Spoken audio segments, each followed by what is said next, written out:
Working Progress avec les invités de Welcome to the Jungle. Quel plaisir de retrouver Mathieu Amaré. Comment allez-vous, Mathieu? Très bien. Rédacteur en chef. Dans ce contexte difficile. Au contexte difficile, on va en parler d'ailleurs. Rédacteur en chef chez Welcome to the Jungle. Vous nous accompagnez assez régulièrement, très régulièrement sur ce plateau. Là, on parlait de ces chefs d'entreprise agiles et l'inquiétude. Là, on parle du harcèlement moral, qui est un sujet qui existait déjà bien avant la crise Covid. Et on en parle avec un auteur, une spécialiste qui a écrit un livre. Exactement. Même harcèlement tout court, non, harcèlement moral ou sexuel, c'est un sujet dont on a beaucoup parlé dans des mobilisations en ligne, notamment, qui ont apporté une caisse de résonance à beaucoup de voix féminines, notamment au niveau du harcèlement sexuel, mais c'est aussi quelque chose qui produit à bas bruit des effets négatifs d'entreprise, augmentation du turnover, risque pour la santé des équipes, nuisance à la réputation de l'entreprise. Cette émission, en tout cas cette chronique, on l'a volontairement titrée un peu de manière cavalière, comment en finir enfin avec le harcèlement au travail, et on voulait répondre à cette question avec vous. Anne-Véronique Herter, bonjour. Bonjour. Vous êtes responsable management des situations humaines sensibles et prévention des risques psychosociaux chez CRISUP, qui est un cabinet qui accompagne les entreprises dans cette prévention des risques humains. Et comme le disait Arnaud, vous êtes aussi autrice d'un ouvrage, Le cri du corps, sur l'harcèlement moral au travail. Je le disais en introduction, Anne-Véronique, beaucoup de mobilisations en ligne avec MeToo, avec Balance ton port sur le harcèlement sexuel. Dans les entreprises, très peu finalement de mobilisation en ligne, en tout cas très peu de plafond de verre qui est brisé. Juste pour donner un chiffre, 70% des victimes d'harcèlement au travail ne disent rien, ou en tout cas ne sont pas signalées. Comment expliquer ce silence, voire, permettez-moi, cette omerta au niveau du sujet dans les entreprises ? Déjà, j'ai l'impression quand même qu'il parle de plus en plus. Ces dernières années, surtout parce que ça a été vraiment beaucoup plus mis en lumière, malgré tout. Maintenant, les personnes ne parlent pas parce qu'ils vont être arrêtés par la culpabilité, la honte. On se sent sali. Pardon ? On se sent sali. Mais tout à fait. Et puis on se sent responsable. On se dit, bon, mais voilà, si moi j'ai eu ce problème-là, c'est que peut-être je suis plus fragile que d'autres, ou je ne sais pas dire non, ou je ne sais pas me présenter comme il faut, etc. Donc on regarde toujours comment nous on réagit. On ne se dit pas que la réaction de ses collaborateurs ou de ses managers ne sont pas normales. Donc il y a tout ça qui fait qu'on ne réagit pas. Et ensuite, il y a aussi la peur de perdre son travail. D'accord. D'avoir des répercussions et finalement d'être celui qui est puni. D'accord, vous l'avez dit, vous m'avez repris justement parce que les chiffres que j'invoque en tout cas sont issus d'une étude IFOP de 2014. Depuis, la donne a changé, je le disais avec Balance ton port, MeToo. Vous dites, on les entend un peu plus. Comment ? On les entend un peu plus, alors déjà parce que les personnes vont aller voir les délégués du personnel, vont aller en parler à leur médecine du travail, vont en parler à leur médecin généraliste, parce que l'information circule, parce que du fait des grandes affaires qu'on a vues, entendues à la télévision, dont on a été informé, les personnes se rendent compte qu'elles ne sont peut-être pas seules et qu'elles peuvent agir et qu'elles peuvent se protéger. Et surtout, elles ont peut-être conscience aussi que si elles ne font rien, ça va continuer et ça peut être terrible. Donc les référents dont vous parlez, ce sont des médecins. Est-ce que de ces dernières années, est-ce qu'on a noté une amélioration de cette prévention, ou en tout cas de la parole qui se libère, de la parole qui se libère? Les référents dans les entreprises, ce sont les médecins généralistes, vous l'avez dit, la médecine du travail. Est-ce que maintenant, au sein peut-être d'une organisation un peu plus classique, est-ce que les responsables des ressources humaines sont aussi des référents sur ce sujet-là? Bien sûr. Alors déjà, on est tous acteurs de prévention. Il faut vraiment l'avoir en tête, parce que finalement, on ne peut pas se dire « Non, mais moi, je suis personne, donc je vois bien que quelqu'un souffre, mais je ne vais rien faire pour lui. » Au contraire, on est tous des acteurs de la prévention. Maintenant, quand on ne sait pas comment agir, il faut en parler au RH, à son manager, à la direction, à la médecine du travail, aux représentants du personnel, si on a un CSE, une CSSCT, enfin tous ces rassemblements, je dirais, de personnes, d'humains dans l'entreprise qui peuvent accompagner et aider. On a vu dans l'affaire de ce grand vendeur de logiciels français, mais qui s'est exporté aux États-Unis, que la DRH, elle aussi, était en porte-à-faux, puisque des salariés s'étaient plaints et que la DRH se retrouvait, elle, entre deux cymbales. C'est compliqué parfois.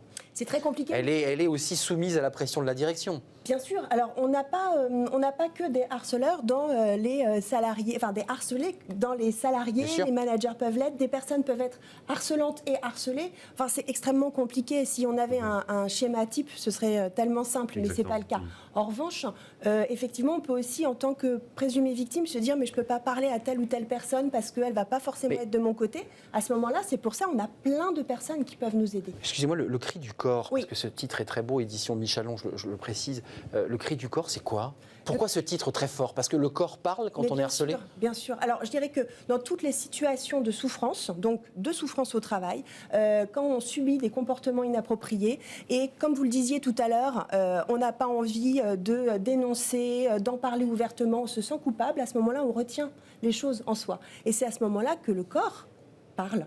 Effectivement. Et ça va être tous les symptômes qui peuvent être aussi très vraiment physiques. Et, enfin, en fait, ils peuvent être physiques, psychologiques, comportementaux. Et en fait, chacun d'entre nous sommes capables de le voir chez notre collègue. Ça peut être une grande prise de poids ou une perte de poids, ça peut être des réactions même cutanées, ça peut être une grande fatigue parce qu'on n'arrive plus à dormir et donc des comportements un petit peu plus fragiles dans la journée, des crises de larmes, des personnes qui vont avoir des difficultés de concentration.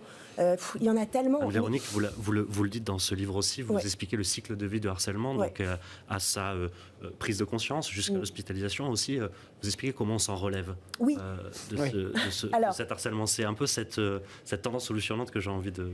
Alors, c'est vrai que déjà, on n'est pas obligé d'aller jusqu'à l'hospitalisation. Là, c'était l'histoire que je racontais, la mienne, en l'occurrence, il y a plusieurs années. Oui, c'est bien la vôtre que vous décrivez. Non, parce qu'on avait un doute. On avait un doute, mais j'étais absolument persuadé que c'était de vous dont vous parliez. C'était bien mon histoire, oui, tout à fait. Je ne pouvais pas en faire un roman, il fallait que je sois sincère.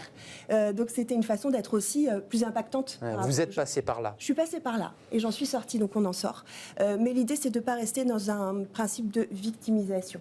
Je ne suis pas coupable de ce qui m'est arrivé, mais je peux être responsable de ne pas avoir dit non. Est-ce que vous avez trouvé des perches dans votre entreprise à l'époque pour remonter la pente, justement? Bien sûr, et lesquelles? Des collègues, des collaborateurs et la médecine du travail, dans mon cas. Dans d'autres cas, ce sera la direction des ressources humaines, des représentants du personnel. On a toujours quelqu'un à qui on peut parler. Mais ça a des répercussions, sur la famille. Parce que quand je parle du cri du corps jusqu'au bout, et j'entends tout le temps ça, les gens vont dire, non mais moi je peux tenir, c'est très dur ce que je vis, mais je suis fort. Je vais traverser. Je vais traverser, oui, jusqu'au moment où on traverse plus et où on tombe. Et quand on tombe, ça peut être définitif.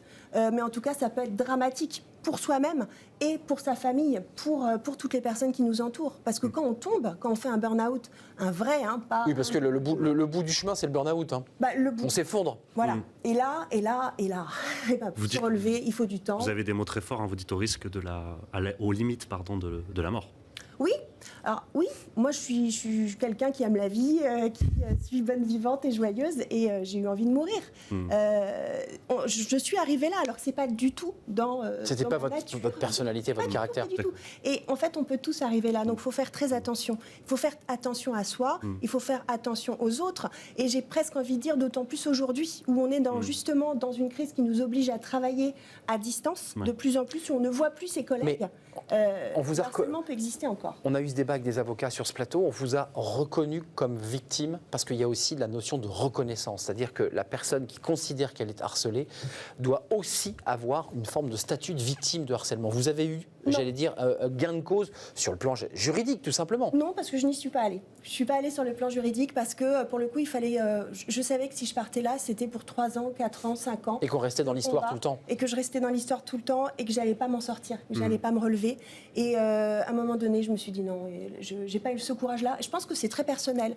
Mais j'ai eu ma reconnaissance autrement, puisque après avoir écrit ce livre, après l'avoir vécu, j'ai repris des études pour devenir consultante en prévention des risques. Et aujourd'hui, je travaille chez CRISUP. Une forme de revanche, en quelque sorte. En fait, j'ai compris. Et quand j'ai écrit ce livre, où j'étais vraiment profane par rapport à cette situation, aujourd'hui, je suis professionnelle et je me rends compte du mécanisme. Et c'est là où est ma résilience aussi. De me dire qu'il y a plein de belles entreprises où tout se passe bien et qui ont envie de faire en sorte que les choses changent. On n'est pas forcément aussi... tout n'est pas noir. Mais non, tout n'est pas noir. Il y a des entreprises qui se remettent en question, qui avancent. Et qui veulent Permettez-moi d'évoquer brièvement l'actualité. Anne-Véronique, vous l'évoquiez vous-même dans votre prise de parole il y a 30 secondes, le télétravail. Oui. Aujourd'hui, voilà, les gens sont potentiellement isolés en télétravail. Le harcèlement moral, vous le dites, peut s'aggraver dans ce type de situation-là. Comment ?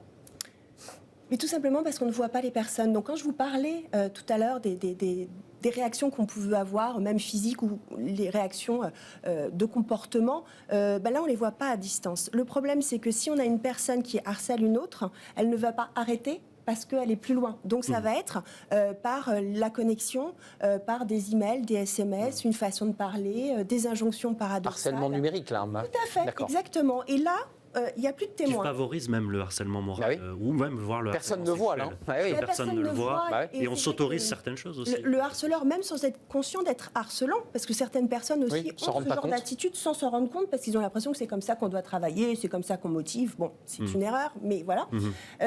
Donc ces personnes-là, en plus, elles sont cachées derrière l'écran. Donc finalement, ça laisse une liberté. On le voit vraiment dans tout ce qu'on peut avoir en cyberharcèlement, même en dehors du travail. L'anonymat de Twitter.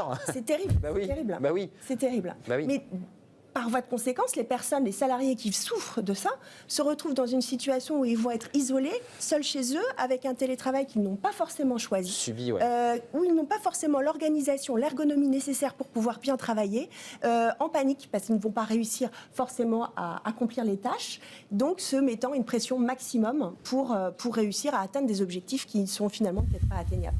Merci pour votre énergie, Anne-Véronique Merci Herster. beaucoup. Ce livre, Le cri du corps, votre histoire, donc, que vous avez donné dans ce livre chez Michalon. Voilà, vous en êtes libéré aussi à travers ce livre. Et puis, vous êtes aujourd'hui responsable management des situations humaines chez Chrysop. Donc, c'est votre métier, Oui. du profane à la professionnelle. Merci d'être venu sur notre Merci à plateau.